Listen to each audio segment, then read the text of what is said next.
ଆଜ୍ଞା, ମଣିଷର ଜୀବନର ଗତିପଥରେ ଭାଗ୍ୟ ଆଉ କର୍ମକୁ ନେଇ ଦ୍ୱନ୍ଦ୍ୱ ଦେଖାଦେଇଛି, ଯାହାକି କେହି ଭାଗ୍ୟକୁ କର୍ମଫଳ ଭୋଗର ଶ୍ରେୟ ଦେଉଥିଲା ବେଳେ କେହି କର୍ମକୁ କର୍ମଫଳ ଭୋଗର ଶ୍ରେୟ ଦେଇଥାନ୍ତି।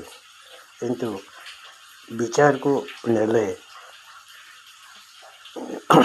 ଜାଣିବାକୁ ମିଳେ ଯେ କର୍ମ ନକରି ମଧ୍ୟ ସୁଫଳ ପାଉଛନ୍ତି। ଅଳ୍ପ ପରିଶ୍ରମରେ ସଫଳତା ଶୀର୍ଷରେ ପହଞ୍ଚିଥିଲା ବେଳେ ଆଉ କେହି ଜୀବନକୁ ତିଳ ତିଳ କରି ଉତ୍ସର୍ଗୀକୃତ କଲା ପରେ ବି ସଫଳତା ଶୀର୍ଷରେ ପହଞ୍ଚି ପାରୁନାହାନ୍ତି।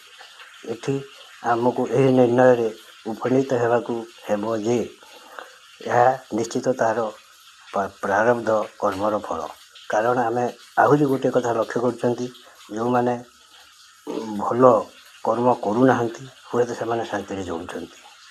ସେମାନଙ୍କ ଆଚାର ବ୍ୟବହାରରେ ବ୍ୟତିକ୍ରମ ପରିଲକ୍ଷିତ ହେଉଥିଲା ବେଳେ ସେମାନେ ଭାଗ୍ୟବାନ ପୁରୁଷ ଭାବରେ ସମାଜରେ ଉଭା ହେଉଛନ୍ତି।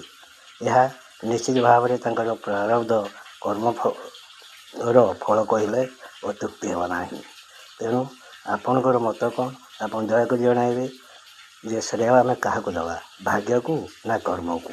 ରହୁଛି। ଜୟ ଜଗନ୍ନାଥ।